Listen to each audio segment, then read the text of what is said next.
Bismillahirrahmanirrahim. Assalamualaikum warahmatullahi wabarakatuh. Waalaikumsalam warahmatullahi wabarakatuh. Terima kasih saya ucapkan pada ibu-ibu semua yang sudah meluangkan waktunya pada siang hari ini. Seperti biasa, sebelum kita memulai acara, tidak lupa kita mengucap puji syukur alhamdulillah kehadirat Allah Subhanahu wa taala, yang mana atas berkat rahmat serta hidayahnya sehingga kita semua dipertemukan lagi untuk menghadiri pertemuan tanpa kekurangan suatu apapun.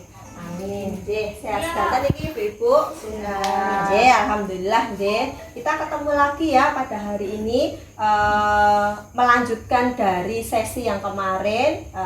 Sekarang kita menginjak ke modul 4 terkait dengan pencegahan dan penanggulangan stunting melalui kesejahteraan bayi baru lahir dan ibu menyusui ya. Sebelumnya kita review lagi dari yang kemarin, apa itu stunting ya. Jadi pengertian stunting sendiri adalah sindroma gagal tumbuh ya. Jadi suatu kondisi gagal tumbuh akibat kurang gizi kronis, kemudian ada juga infeksi berulang pada anak.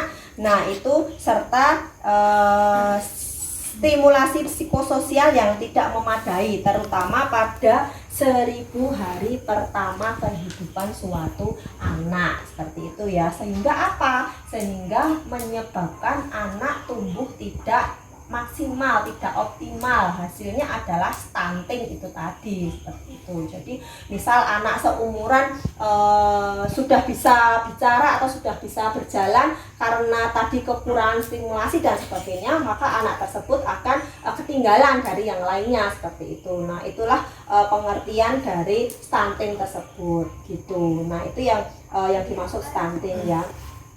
Nah, untuk diketahui ya, jadi menurut penelitian itu kesejahteraan suatu bangsa itu bisa diukur salah satunya dengan memperhatikan kesehatan ibu hamil dan juga bayi baru lahirnya, seperti itu. Maka dari itu pemerintah berusaha bagaimana caranya untuk menekan stunting dengan cara memberikan stimulasi, memberikan informasi, memberikan masukan menyeluruh kepada masyarakat terkait dengan hal tersebut, supaya nanti angka stunting di Indonesia itu bisa berkurang, seperti itu ya. Nah kita kemarin juga sudah membahas sedikit terkait dengan bagaimana mencegah stunting melalui pemenuhan kesejahteraan bayi baru lahir dan ibu menyusui ya. Nah itu kemarin kita sudah berdiskusi ya. Kemarin ada kelompok 1 dan kelompok 2. Itu saya baca ulang ya, ini kemarin bahwa di kelompok 1, pinjam ya Bu ya. Ini kemarin untuk pemenuhan kebutuhan fisik dari ibu menyusui ya. Menurut kelompok 1 kemarin adalah pemberian makanan yang bergizi, kemudian memberikan pijatan, kemudian memberikan tidur yang cukup, seperti itu bagi si ibu menyusui. Kemudian kalau untuk segi yang mental, yaitu bisa dari me time bersama suami. Jadi nanti psikis si ibu itu bisa baik, sehingga nanti dalam merawat anak juga bisa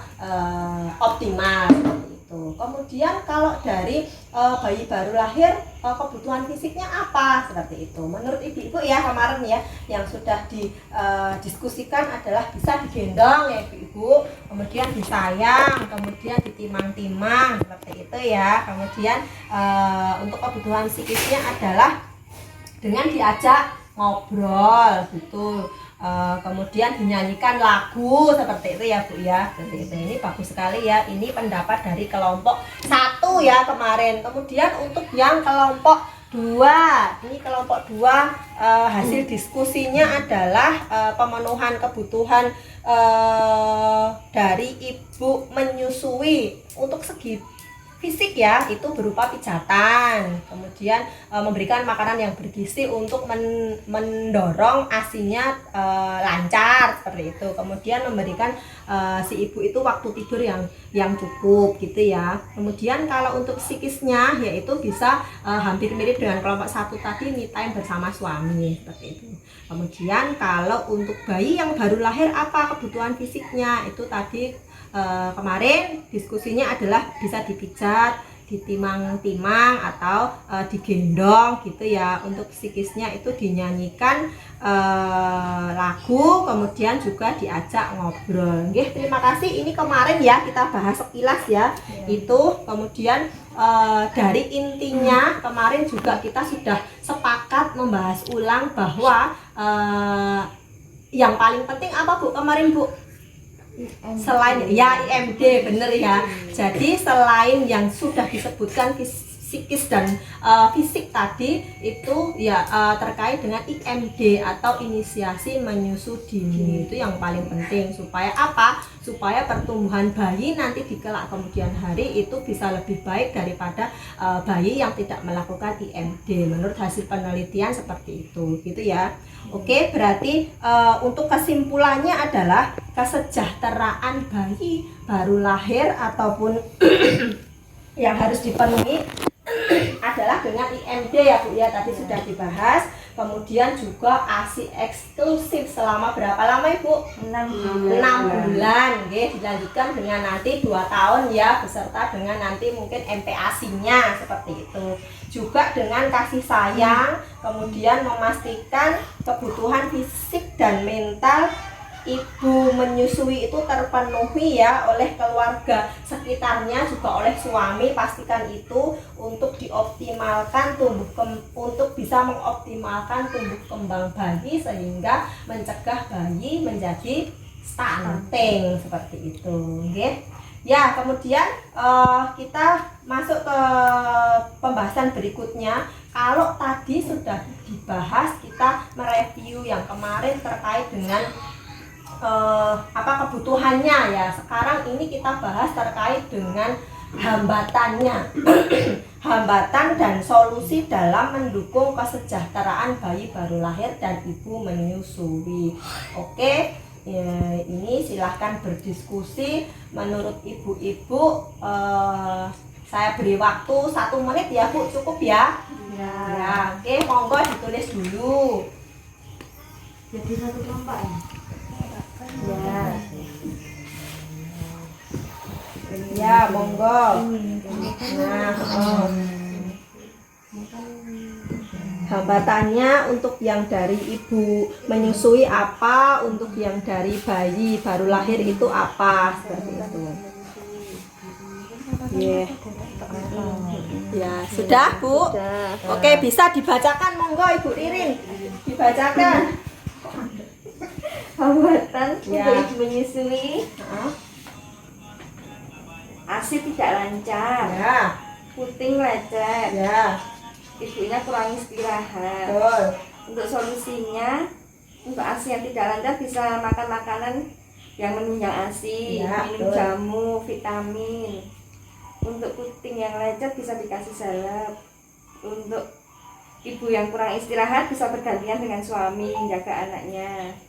Bagi hambatan bayi baru lahir, biasanya bayi kesulitan menemukan puting ibu, Ya, atau betul. putingnya pendek itu loh. Ya. Nah, terus nanti solusinya bisa memakai sambungan puting atau enggak dipompa. Pompa ya, betul. Oke, terima kasih sekali atas atensinya ya. Ini bagus sekali nggih, karena sudah pengalaman semua, sudah pernah melakukan. Jadi yang dibahas kali ini pasti sudah ibu sudah bisa untuk mengkomunikasikannya seperti itu nggih. Jadi untuk hambatan dan solusi sudah kita bahas, kemudian ada solusinya juga ya. Kemudian untuk kesimpulannya dari yang sudah kita bahas pada hari ini itu kebutuhan fisik dan mental ya bagi bayi baru lahir juga ibu menyusui itu dapat terpenuhi dengan pemanfaatan layanan kesehatan yang tersedia di masyarakat. Contohnya apa Ibu-ibu?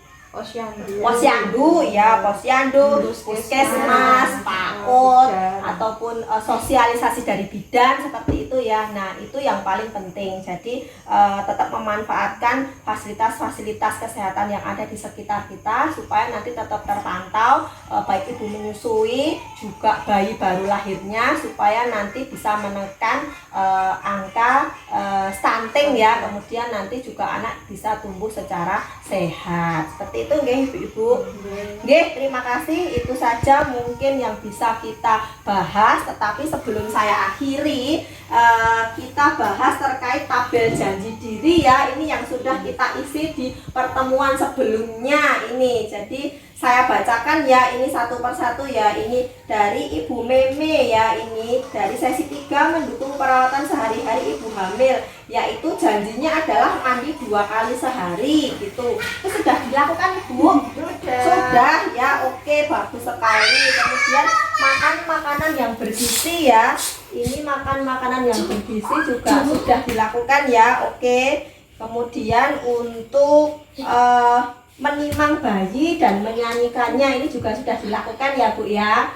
Oke nggih, terima kasih sekali sudah ikut untuk mendorong untuk kesehatan bayi baru lahirnya. Kemudian dari Ibu Ririn ya, tabel janji dirinya ini dari sesi 3 mendukung perawatan sehari-hari ibu hamil.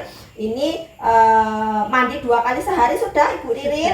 Sudah ya. Kemudian untuk pemenuhan makanan bergizi ya, untuk mendorong ASI juga sudah ya. Contohnya apa Bu? Kemarin makan apa? Sayur-sayuran ya, buah, minum susu hamil ini juga dilakukan ya Bu, dan vitaminnya juga nggak terlewat ya. Nggih, oke, terima kasih. Kemudian untuk pemenuhan kesejahteraan bayi baru lahir ya, menimang bayinya, menyanyikan lagu, menggendong bayi, ini juga sudah dilakukan semua ya Bu. Nggih, terima kasih atas atensinya. Yang terakhir dari tabel janji diri dari Ibu Uji ya, ini untuk mendukung perawatan sehari-hari ibu hamil, ini sama mandi 2 kali sehari. Sudah dilakukan apa 5 kali sehari? Sudah Bu. 2 kali sehari ya, nanti enggak medok ya kalau 5 kali sehari. Kemudian minum susu hamil juga vitamin sudah dilakukan ya, terima kasih. Kemudian untuk menimang bayi dan menyanyikan lagu sudah dilakukan juga. Oke, terima kasih ibu-ibu semua. Ternyata ini sangat antusias sekali terhadap materi kita pada hari ini ya. Yang terakhir ada yang mau ditanyakan? Tidak, sudah jelas ya. Oke, terima kasih. Kalau sudah jelas, tidak ada pertanyaan, berarti pertemuan hari ini saya cukupkan sampai di sini. Terima kasih atas kehadirannya. Kurang lebihnya saya mohon maaf kalau ada kesalahan dari ucapan ataupun tingkah laku. Semoga dimaafkan ya Bu ya kalau ada salah ya. Jadi itu saja, saya akhiri dengan bacaan hamdalah bersama-sama. Alhamdulillahirrahmanirrahim. Assalamualaikum warahmatullahi wabarakatuh. Waalaikumsalam.